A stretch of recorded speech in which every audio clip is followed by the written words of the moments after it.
Good morning. Welcome to week 6 of remote learning. This is Mrs. Spencer. I am officially back from maternity leave. So if you have any questions moving forward, you'll want to direct them my way. What we'll be doing is continuing like we have been. So you have 2 weeks for your challenge. So this won't be due until next Friday. And you have already done 2 of the 5 challenges. So chances are you might be stepping a little bit out of your comfort zone while you select the 3rd one.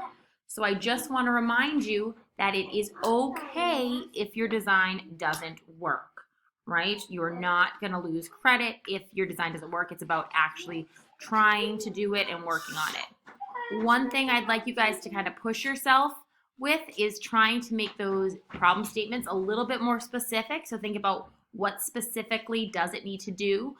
So if you're talking about the raft, making sure you're adding in the specifications for size.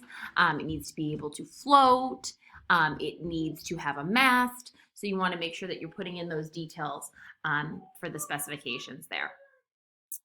Now, next week, I'll post an extension that's an optional activity. So that'll be posted on the 16th. You do not need to do the extension activities. It's optional, okay? So just to remind you where a few of your things are here. So obviously, the first place you're going to be going is to the web page. So again, on the web page, all of the challenges are up at the top. They are also linked at the bottom. So you're picking one of the 5. Ideally, it's one that you haven't done before, but if you were not successful with your first attempt and you want to try it again, that's okay too. Once you pick which one you're going to be working on, so maybe you want to try building a bridge today, you'll click on that.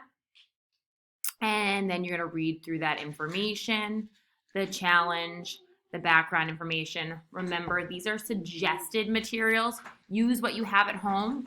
Really don't want you buying materials. Try to look in those recycle bins, see what you have that you can work with. And then you'll be clicking on the design and plan document. Once you do that, you're going to make a copy. Once you have your copy made, then you'll be able to write on it. When that's done, you want to turn it in. The directions are here for how to turn in your assignment. So make sure you're adding the file from your drive and sending that in so that I'm able to see it. Okay, if you're having any trouble with that, let me know and I can help you with that process. We've seen lots and lots of great projects here. You guys have done an excellent job with these so far. I've seen all 5. So it's nice you guys are picking different steps. Love watching the videos of you guys testing and seeing all the different unique designs that you're coming up with. So keep up the good work and let me know if there's anything I can do to help you. Okay, have a great week.